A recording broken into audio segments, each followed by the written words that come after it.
जब तुम किसी की बेकार सी आलोचना का जवाब देने लगते हो, जब तुम किसी की उकसाहट पर तुरंत फट पड़ते हो, जब तुम उन लोगों को खुश करने में लगे रहते हो जो तुम्हें कोई कद्र ही नहीं देते, तो दरअसल तुम अपनी जीवन ऊर्जा वहीं लुटा रहे हो जहां से तुम्हें कुछ वापस नहीं मिलने वाला। युंग ने कहा था, जिसका तुम विरोध करते हो वह और मजबूत होता जाता है। सोचो, जब भी तुम बार बार प्रतिक्रिया करते हो, तुम उसी जाल में फंसते जाते हो। यही वजह है कि बहुत से लोग हमेशा थके हारे रहते हैं। वे कमजोर नहीं होते, बस उनकी ऊर्जा गलत जगह पर बह रही होती है।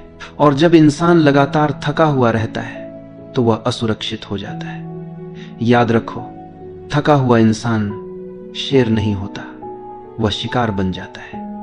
ऐसे लोग तुरंत पहचान लिए जाते हैं जो तुम्हारी थकान, तुम्हारी बेचैनी, तुम्हारी हर बात पर प्रतिक्रिया देने की आदत का फायदा उठाते हैं।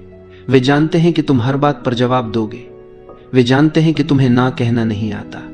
वे जानते हैं कि तुम सबका बोझ उठाते रहोगे और इसलिए वे तुम्हारे कंधों पर अपना बोझ डाल देते हैं। लेकिन युंग ने यह भी कहा, सच्चा मन वही है जो ऊर्जा को भीतर बचा कर रख सके। इसका मतलब है, न कहना सीखो बिना अपराध बोध के, चुप रहना सीखो बिना डर के, देखना सीखो प्रतिक्रिया देने से पहले, क्योंकि असली ताकत प्रतिक्रिया में नहीं है बल्कि सही समय पर सही कदम उठाने में है। कितनी बार तुम पूरी रात सो नहीं पाए किसी अधूरी बातचीत को सोचते हुए? कितनी बार तुम घंटों यह सोचते रहे, मुझे क्या कहना चाहिए था, उसने ऐसा क्यों कहा, मैंने जवाब क्यों नहीं दिया? यह सब ऊर्जा का रिसाव है। तुम बीते हुए साये को जिंदा रखते हो और वही तुम्हें खींचते रहते हैं। ऊर्जा एक ढाल है, जब तुम इसे बचाते हो तो तुम्हारी उपस्थिति अपने आप सम्मान खींचती है। तुम कमरे में प्रवेश करो और बिना कुछ कहे भी लोग तुम्हारी ओर खींच जाएं। यह तभी होता है जब तुम्हारी ऊर्जा भीतर सुरक्षित हो।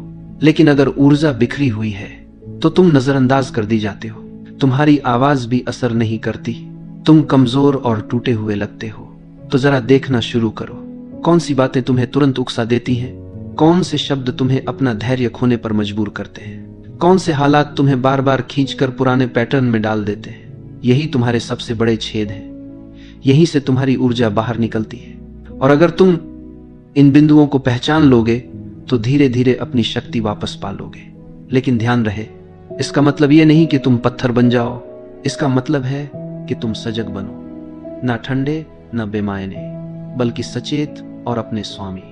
युंग ने यह भी बताया था कि जब इंसान अपनी ऊर्जा को सुरक्षित करना सीख जाता है तो दूसरों की परछाइयां उस पर काम नहीं करती। यानी कि जो लोग तुम्हें अपनी छवि में ढालना चाहते हैं, तुम्हें अपनी भावनाओं का आईना बनाना चाहते हैं, उनकी शक्ति टूट जाती है।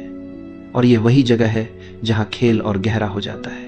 जो लोग हमेशा तुम्हारी दयालुता का फायदा उठाते हैं, जो लोग हमेशा तुम्हारे सहारे खड़े रहना चाहते हैं, जो लोग तुम्हारे शांत होने से डर जाते हैं, असल में वे तुम्हारी ऊर्जा से पलते हैं। जैसे कोई बेल किसी मजबूत पेड़ से लिपट कर जिंदा रहती है, और जिस दिन पेड़ झुकना बंद कर देता है उस दिन बेल सूखने लगती है। इसलिए अगली बार जब तुम किसी को ना कहो, जब तुम प्रतिक्रिया न दो, जब तुम चुप रह जाओ, तो समझ लो खेल बदल रहा है। तुम्हारी अनुपलब्धता उनके लिए संकट है और यह संकट उन्हें अपने भीतर झांकने पर मजबूर करता है। तुम्हारी चुप रहना कोई कमजोरी नहीं है, यह तुम्हारी आत्मा की शक्ति है। लेकिन यहां से यात्रा और भी पेचीदा हो जाती है, क्योंकि जो लोग अब तक तुम्हें इस्तेमाल करते आए हैं वे अचानक बेचैन हो जाएंगे। वे तुम्हें उकसाएंगे, आलोचना करेंगे, तुम्हें अजीब कहेंगे। असल में समस्या तुम में नहीं है। समस्या यह है कि अब तुम उनके खेल का हिस्सा नहीं हो। और यही है अगला कदम। जब तुम सचेत चुप्पी में जाते हो, जब तुम प्रतिक्रिया देना बंद कर देते हो, तो दुनिया की सबसे गहरी चालें तुम्हारे सामने खुलने लगती हैं। मौन का खेल। आधुनिक दुनिया शोर से भरी हुई है। हर कोई बोलना चाहता है, हर कोई तुरंत जवाब देना चाहता है, हर कोई अपनी बात साबित करना चाहता है, इवन अगर उस चक्कर में उसे अपनी शांति ही क्यों न खोनी पड़े। लेकिन शक्ति, सच्ची शक्ति, वह शब्दों के शोर में नहीं बल्कि मौन की गहराई में छिपी है। ध्यान से सुनो, यह मौन किसी कायरता का मौन नहीं है, यह जागरूक मौन है। वह मौन जो उपस्थिति को और भी गहरा बना देता है, वह मौन जो शब्दों से ज्यादा कुछ कह देता है।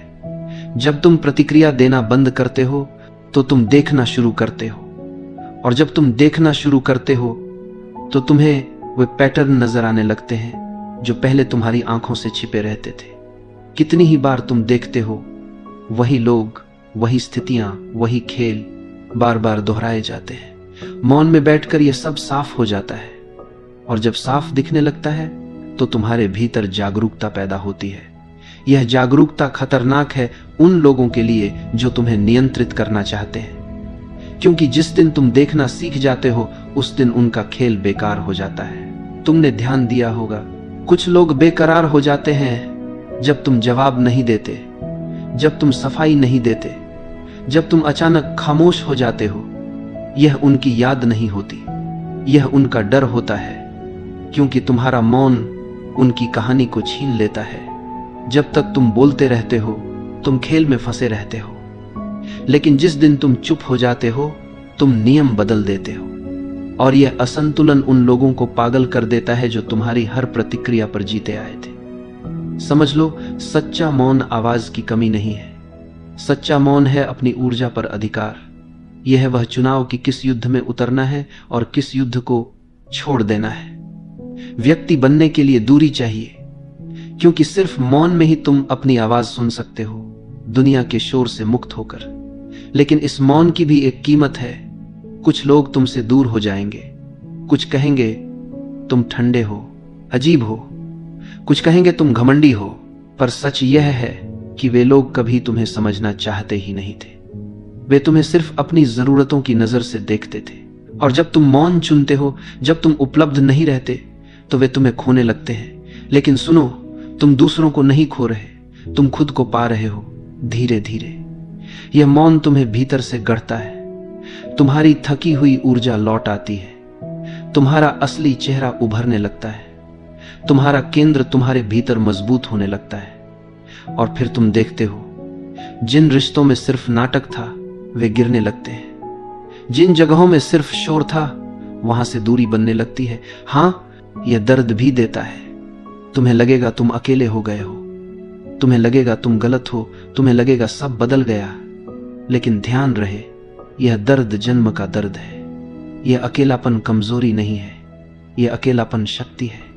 जब तुम सबके लिए उपलब्ध रहना बंद करते हो तब तुम अपने लिए उपलब्ध होने लगते हो।